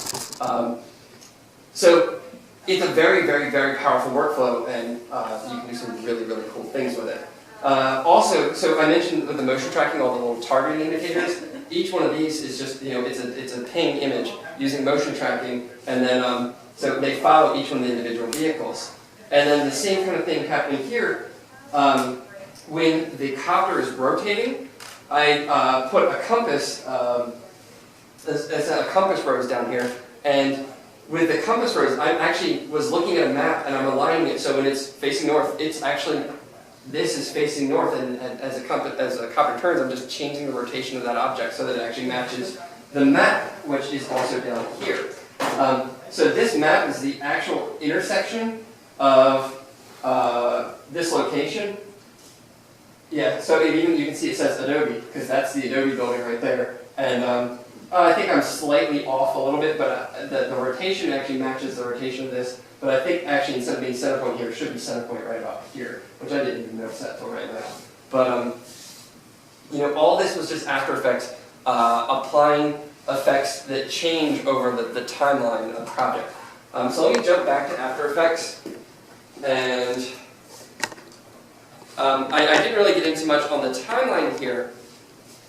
If I want to, let's say, have something fade in over time, I can create, with the little stopwatch here, I can create essentially a keyframe, and then let's say I want to jump further in the video, and I want to create another value. Let's say I want it to be, instead of 75%, let's make it 100% opaque, and we jump back here, we can make it 0%. If I fade out, then as I play over the timeline, it's actually going to fade in based upon those settings that I just, the settings I've just changed over the timeline. So it gives you fine control. In this case, I'm doing it just for opacity, but I can do it for the position. So what's the XY position of it? What's the scale of it? What's the rotation of it? And then I can go into the color keying. I can go into the tritone, and all those settings for basically every effect that you apply can change over the timeline of the composition. And so using this, you can get some very, very rich visual effects, and you know, who's seen the movie Iron Man? Okay, good number of hands. You know when they're doing the camera right on Tony Stark's face, and there's like the computer graphics, everything, the heads-up display. All of that is actually After Effects. It was a lot of it was done with Illustrator as for the vector graphics, and then all the effects are actually applied in After Effects. And so, you know, this is really the tip of the iceberg, but you can go into extreme levels of detail and control and have a very high, like cinema quality output using these tools, which with the educational subscription you get them for $20 a month. So it's very accessible. You can do some amazing creative things with it. So that's a crash course in video. Who wants to do photography stuff now? Okay, a couple hands. So let me go ahead and quit After Effects.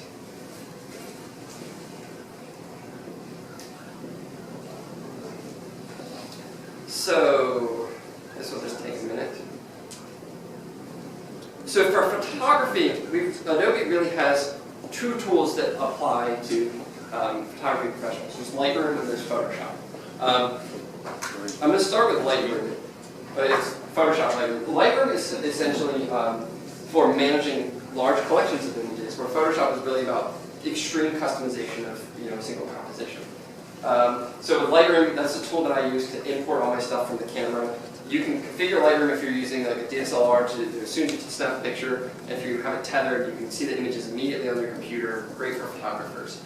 You can also have defined presets. So if you want certain color corrections applied automatically to your groups when you import them, you can create like batch scripts to do all of that. But let me go ahead and kind of give you just a really brief overview of Lightroom. Let me take an image that I have here. So this image and this image are actually the exact same image. And what I've done is just transformed it in Lightroom, did some color correction, did some cropping. You can do some lens profile, lens correction. So, and it's really easy to do. So you select, down here on the bottom left, there's import button. You hit that import when you have your memory card in there. It'll show you all your images. You select which ones you want. You can import them, and when you import, you have to run scripts on them, whether it's like a color correction script or it's just doing naming, sequencing, descriptive names instead of picture 1, 2, 3, 4, 5. Once you have them in there, you have collections where you can organize everything. So you have your folders, but you also have the ability to publish. So if you want to publish out to specific folders in your hard drive, if you want to publish out to Facebook, if you want to publish out to Flickr or Behance, whatever social network, you don't have to leave Lightroom to do that. You just get your images you want, make the changes you want, hit publish, they go out to your network, and you can put them essentially wherever you want. But let me jump back to developing an image in Lightroom. So I'm going to jump over to the Develop tab on the top right here. And so I'm looking at this image. This was one that I captured in Vegas. We were out at Photoshop World this year and did a session with these to teach people how do you use these for aerial photography. And it was a lot of fun. We had, I think there were 16 copters with like about 50 to 60 attendees. And so copters everywhere, people learning how to fly them. And for most people, it's the first time they've ever flown a copter, and it was so much fun. Once you start working with these, it's insanely addictive. You will spend so much time on it, and then you'll be like, oh, I can upgrade the propellers, I can upgrade the gimbal, oh, I need to change out my battery system, I need FPV, and then you'll get to the point where I am right now where like, I need another copter. I'm not going to deny it. It's so much fun. Yeah, it's incredibly addictive. But what you can do inside Lightroom, if you're doing landscape shots, you can increase the drama, the contrast, and like the overall feel of the shot just by simply increasing the presence, the clarity and presence, just by changing one slider. It's right here. There's presence. I can increase the clarity, and you can see a pretty dramatic effect of what that's going to do to the image. I haven't changed color balance. It has affected color balance, but I haven't changed highlights. I haven't changed white balance. I haven't changed the hues of the image. Like I've just increased the clarity. But let's say I want to bring out more in this image. I can, with a GoPro in particular, if it's outside and it's bright light, if you bring down the highlights, and bring up the shadows, you can, well, that didn't seem to make that much of a difference, but you can bring out a lot of the blues, a lot of the depth in the image, quick edits, and manage all the collections of all your images. And you can create profiles so that, let's say if I want these particular actions that I just performed to be a predefined profiles, when I import, I can say, select my predefined profile and apply this to every image that I just took. And then you now have all your images that already have these changes applied to them. You can go through, you can find which are the good ones, and make some minor adjustments, and then it streamlines your overall development, your production workflow. So, yeah. I have a question. Is that the profile, is that similar to what Camera Raw does with XMP files? It's exact same. So the color corrections that you're doing inside of Lightroom are the same corrections that you do using Camera Raw and Photoshop. So it's literally the exact same parameters. Increase vibrance, increase saturation. If you want to change your red to blue balance, all that stuff. It's exactly the same. What you can also do, so I showed you lens profile correction in Photoshop earlier. We can do the same thing, so we'll enable profile correction inside of Lightroom, and you can see that the fisheye distortion gets removed. So we now have a straight horizon, we have straight lines on all the buildings, but you can see that there is some stretching at the edges of the image. So you can either crop those out, or if you want to reduce the amount of fisheye distortion, you can do that. So here's no fisheye distortion. Alright, so here's with fisheye distortion, here's no fisheye distortion, and here's reverse fisheye distortion. So you can control how much that's being corrected to get the desired shot for whatever kind of effect you're trying to achieve. In a nutshell, those are the types of things that you can do in Lightroom. So you can do color correction, you can do cropping. Oh, you can also do, so with the effects that I'm applying with Camera Raw, so on the right-hand side, those are essentially the same changes that you can make with Camera Raw and Photoshop. You can also use healing brushes. So if I do a healing brush, I can apply these changes to a particular part of the image rather than the whole image. So I just put it over one of these buildings, and let's say I want to increase the clarity but make it really dark on that particular building.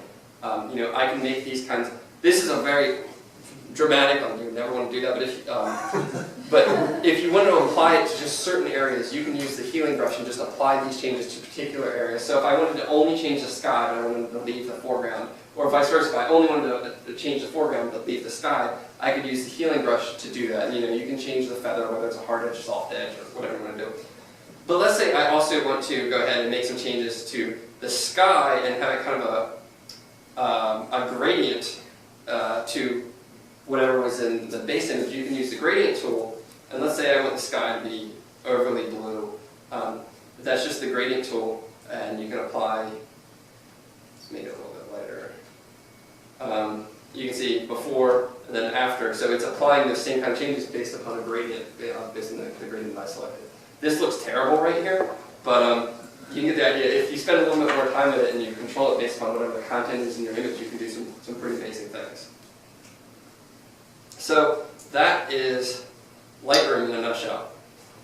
Now, since we're getting a little bit lower on time, let's do some things that I find to be the absolute most fun when I'm doing this. And I mentioned the panoramas earlier. So you find your subject, you go 90 degrees, you slowly rotate till you've covered at least 180 degrees. I think it's hot. And that gives you, coverage area of essentially your entire big angle, whatever you're trying to cover. But it's in multiple images. So how do we take all those images and make one composite image? The easiest way that I have found to do this is actually to first open them up in Bridge. And Bridge is kind of an asset management tool. There's a little bit of overlap between Lightroom and Bridge in that you can apply Camera Raw to your images in both of them. You can manage your collections in both of them. I think just for managing multiple images, I like Lightroom better, but if I'm trying to do specific things with panoramas, I like to use Bridge. Actually, before I do the panoramas, let me show you. I'm going to open this particular image in Photoshop. So I showed you lens correction for taking fisheye out of an image. That's not the only way to get rid of fisheye in the image, because with lens correction you get that pretty significant distortion around the edges, and that's not always desirable. But let's say you have an image, you really like the image, but you just want to straighten the horizon, you want to straighten some lines in the building, but you don't want everything to be distorted. We can use adaptive wide angle. So, okay, come back to me, Photoshop. First thing I'm going to do is I open an image, I'm going to convert it to a smart object so that I can apply a non-destructive filter.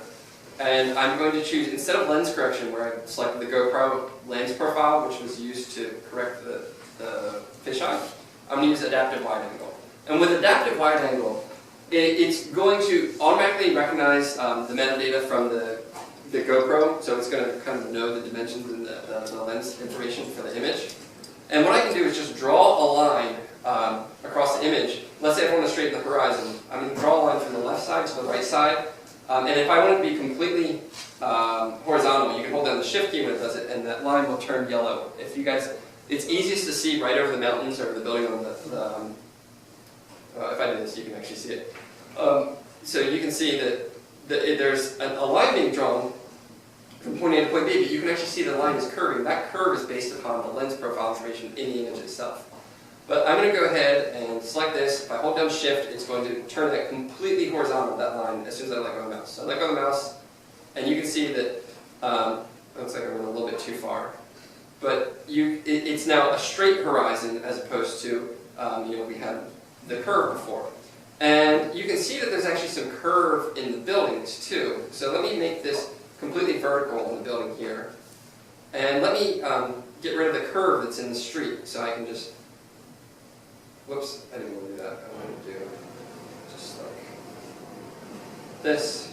We now have a straight street. Let's straighten this street out also. So what we've done is change the perspective of the image. So it's a transformation on the image, but we're not uniformly changing the entire image like it does in lens correction. We're just essentially straightening out areas that we're telling it to straighten out, and it's leaving the rest kind of as it was. And this way you can have kind of straight lines where you want them, where it makes sense in the image. So in this case I want the building edges to be very hard, I want the roads to be straight. But if there's distortions around the edges of the image, the extremities, like I don't really care about that, because the image, I like the way the image looks as it is. So I can hit OK. That's going to be applied. And this is, again, a non-destructive filter. If I want to go ahead and crop this image down to something like that, I can go ahead and do that. And now, we're in on that image. The building's been straightened out. So that's before, here's after. We can go ahead and then put the smart filter on it, the camera raw filter, if we want to bring out different colors. One thing about this image is you can see that there's some stripes in it. That's actually from the shadow of the helicopter blades, from the sun was hitting it and the shadow was hitting the lens, so it's kind of weird. I'm not going to worry about fixing that right now, but I have this area. So I've got my image, I've cropped it, I really like this perspective, but we're missing a significant part of the image down here on the bottom left side. So what I want to do is I'm actually going to flatten this image to turn it just to a pure bitmap. There's different ways you can do this to make it non-destructive. I'm just going to show this because it's the fastest way to do it right now. And I've got my two layers selected. I'm going to do layer, merge layers. And now we've got a single flat layer. We've taken away the smart object, the filter, so that it's actually a destructive operation. Like, we just now have a bitmap image. Well, what I can do now that's a bitmap image is I can select these empty pixels. And let me go ahead and modify my selection so it actually expand it by about 5 pixels so that when I perform the next action, we don't have a little seam along the line. And then I'm going to do Shift Delete, which is a content-aware fill. And let me zoom in on here a little bit first. So you can see we've got the transparent area, and we've got the little border there. And Shift Delete, what that's going to do is a content-aware fill, and it's going to analyze the surrounding areas of the image. I hit enter, and it's going to generate that image for us. So all I did was select the area, Shift Delete, content-aware fill, and now the road continues, and the person who's viewing this image would essentially never know that that wasn't there in the original image. So you can use, there's different ways that you can synthesize parts of images. There's the clone stamp, you can draw things out manually, or there's content over delete. There's also the patch tools. You can do content over patches. For example, this is crazy. Let's say I want to get rid of that car right there. Or if I, let's just do, I'm just do that, you can, it's not perfect, I didn't take a lot of time with it, but you can see that just in a matter of seconds I got rid of it. If you aligned it a little bit more carefully than I did, then you essentially never know that that was ever there in the first place. And it was really fast, really easy to do that. So I'm going to leave that there because I'm not that worried about the end result right now, but let's say we go back and we do convert it back to a smart object. And we will do camera raw filter, and we want to bring out some life in this image. Let's go ahead and increase the clarity, which unfortunately right now when we increase the clarity, it increases those shadows that I mentioned. But let's increase the vibrance. We'll bring down some highlights, we'll bring up the shadows, we'll increase contrast. I'm going a little bit too extreme with this, but you can kind of get the idea of where it's going, so the before and then the after. And you'll get a feel for it as the more that you work with it, like what you can do with this, what you like about images, what you don't like with the images. Not everyone likes the same settings and contrasts and colors that I like, but you can get a pretty good idea of what's capable. Now, let me go back to here and go to bridge, and I mentioned a panorama earlier. So I'm going to select all of these images from over the Richmond Courthouse, and we'll just hit Command R, which is going to bring up camera raw for all of these. So this is the same camera raw, it's the same settings that we're using in Lightroom, same settings that we're using in Photoshop. We can also apply it to bulk ones in Bridge. Hit Command A to select all of them. We'll jump over to lens corrections over here on the right. And we're going to select remove chromatic aberration and enable lens profile correction. And when we hit done, that's going to be applied to all these different images. But what you're going to see is that, yeah, they're straightened out. The extremities of them look terrible because, there's too much distortion. I don't like the distortion. But what I want to do is actually load all these into Photoshop and create a panorama. There's two ways you can do this. You can do photo merge, which is an automated process, or you can load all of them into individual layers in the same PSD, so the same composition. I'm going to load all of them into the same composition, essentially even though I'm going to be doing almost the exact same process as a photo merge, but for some reason, it's because I have history and I can step back and forward in the process if I want to change things. So it's loading all the different images into the same PSD right now.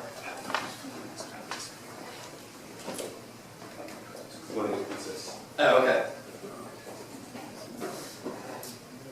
So I've loaded all the images into this composition.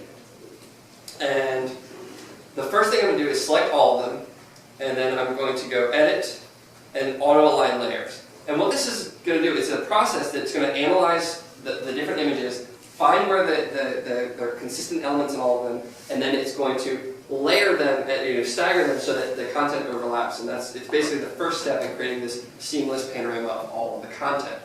There's different options you can select.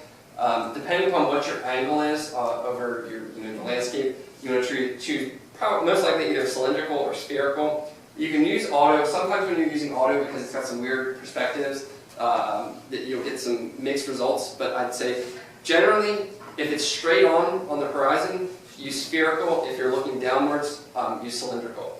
And I'm doing a horizontal panorama, but because you have manual control over the pitch of the camera while it's in flight, you can also do vertical panoramas, which gives you this kind of crazy perspective of you're looking straight down, but in the same image, you're looking straight out, but in the same image, you're also looking straight down. So it's got this weird curve, and let's say you have trees, instead of seeing the trees go straight up, the trees start going straight up, and as you're looking out, then they kind of bend away from you, and it's this like really interesting visual. It doesn't work for everything, but it can be pretty interesting.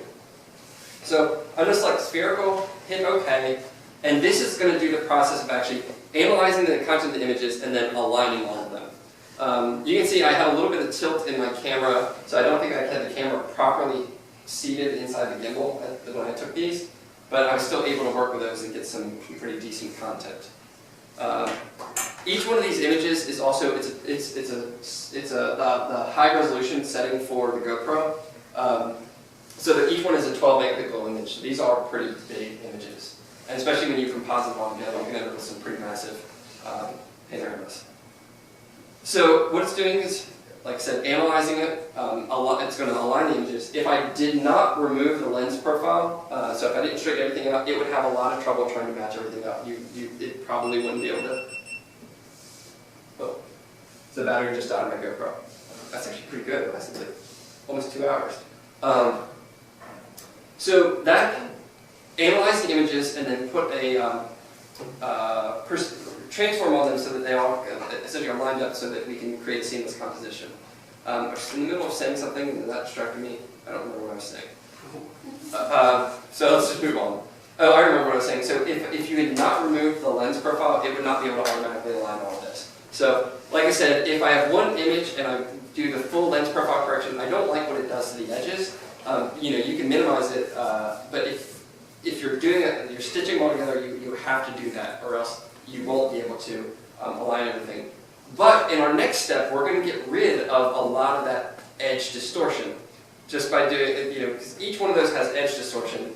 We can go auto blend layers, and it's going to select essentially the center, the best parts of each one of those images, and create a seamless composition based upon what it's able to analyze. So select panorama, it's blending them. It's going to take each one of those images and it's going to put a layer mask on it. The layer masks are going to align, and we're going to see one big seamless composition. So if I zoom in here, you can actually see now we have one really big composition. We have a couple seams like right there in the center, which you can fix. But right now I'm not worried about fixing those. I just want to kind of go through some of the big pieces of it. So the next thing I'm going to do is actually merge these layers so we're editing one big image. We're not editing multiple little images. And I want to turn this seamless composition to a smart object. At this point, you can see that we have some pretty dramatic distortion in the image. Like, you wouldn't want to frame that on your wall because the horizon doesn't go like that. It does. If it does, then I'm not sure where you live. It's not here. So we can select filter and then go back to adaptive wide angle. And in this case, it has automatically detected that we are looking at a panorama. So the correction mode, there's different modes you can choose, like a fisheye perspective, panorama, full spherical. So we've got a panorama, and we can do the same thing we did before, where we just draw a straight line or draw a line. It's going to follow what it thinks is the curves of the image based upon the information it was able to extract. And we'll go ahead and release that, and we've now got a straight line here. Let's go back over here and do the same thing. Release, and we've now got a straight horizon there. And let's go ahead and straighten this last part. Can you not just do it in one go, or is it better to just do it? With this image and how big it is, it actually wouldn't do. But if you try and do the full way, you notice that it actually turned red. So it doesn't. You have to do it in segments when you're doing it like this. So now let's go ahead and increase the scale a bit. So we've got a straight horizon. But let's say we've got buildings and we want to straighten out the curves of some of these buildings. I can just do the same thing that we did with adaptive wide angle correction. We've now got a straight line on that building. We've now got a straight line on that building. And you can tweak this for as many and pieces of the composition as you want. I'm not going to do all of them right now, but this one's really bothering me. So, whoa, that's crazy. It takes some practice, and you need to work with it and figure out the effect it's going to have on your overall composition. But you get the idea. So you can straighten out the perspective. We'll hit OK, and I'm going to crop this to, let's say, here and here.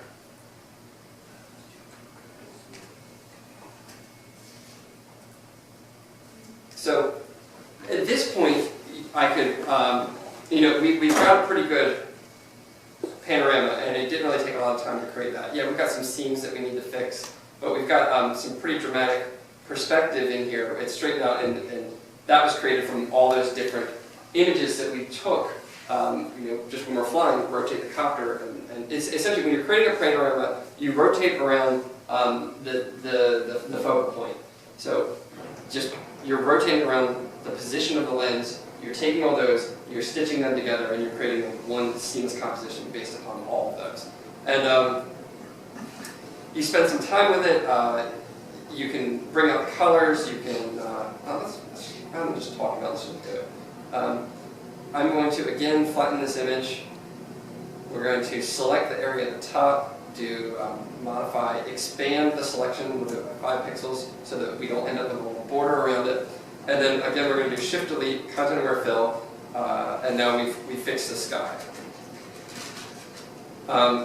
So we didn't have to use the stamp tool and manually correct things. You can use the stamp tool if there's certain things you want to get out, or you can use there's a patch, the patch tool, which does something similar. There's also the healing brush. The healing brush is pretty cool. Let's say if I want to use the healing brush, and I want to get rid of myself in this image. Oh, wait a minute, I've already cropped myself out. Never mind. But let's say I want to get rid of this truck. Oops, I need,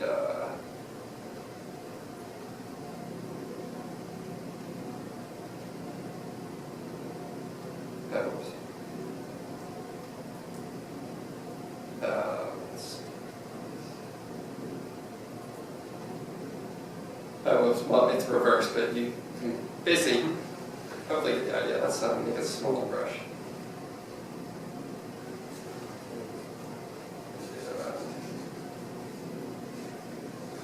This is a lot like the cloning tool.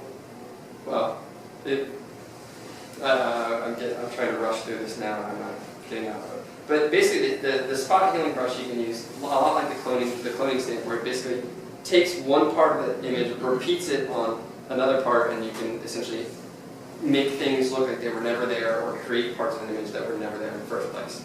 Now that we've got this composition, let's go ahead again, convert it to smart filters. We'll do camera raw filter,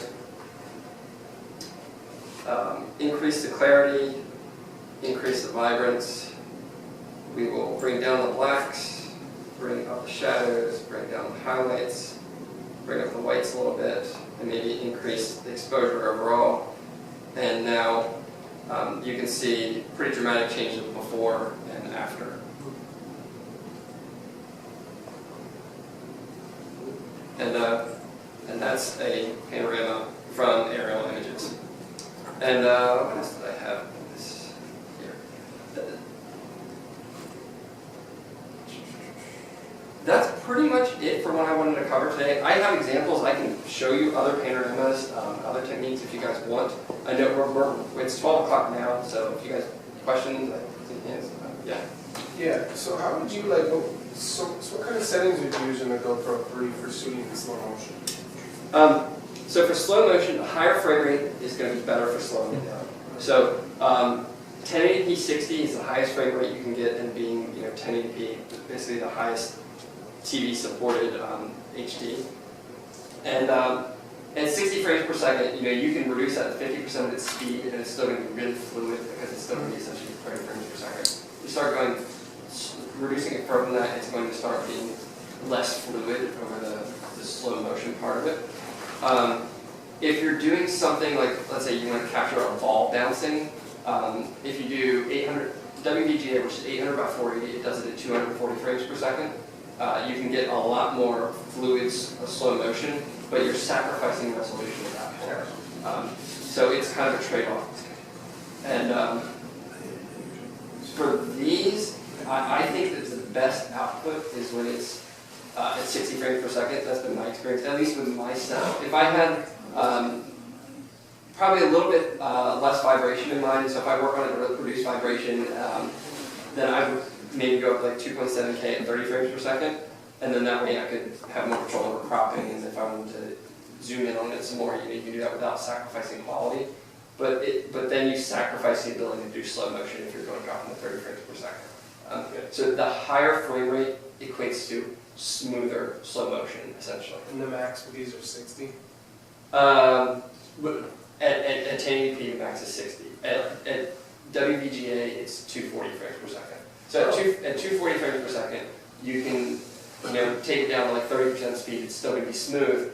However, WVGA is 800 by 480, so it's like 480p. So it's the low end of the HD spectrum. True.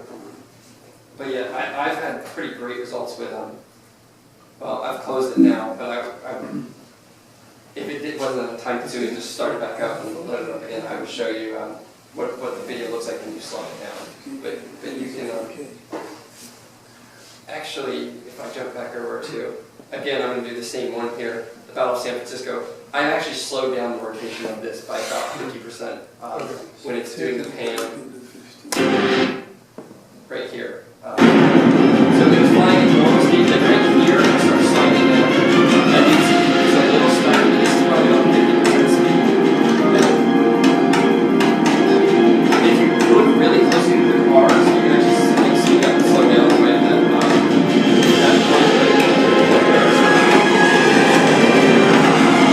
and that was done, that's 60 frames per second, and probably slowed down at that point to about 30. So Adobe does pizza, huh? Yeah, well, we paid for it. I guess. No, it does pizza too. What's that? On the building. That's the Adobe building? Yeah, that is. So you do pizza? No. That's an old. I'm not sure what is in the building here. Baker and Hamilton. Those letters are on the top of the building for whatever business was there before. Let's see, is this thing still going, or did it finally cut off? Yeah, it's still going. That's awesome. I don't know if it was the bakery or what it was manufacturing, but Meant to be funny. One question is in stereo. Do you know anybody attempted to do a stereo fly with the like GoPro, 2 cameras. with the GoPro rig? I've seen stuff on the internet where people have tried to do it. I don't know what their output was or what their quality was, but I know people have tried it.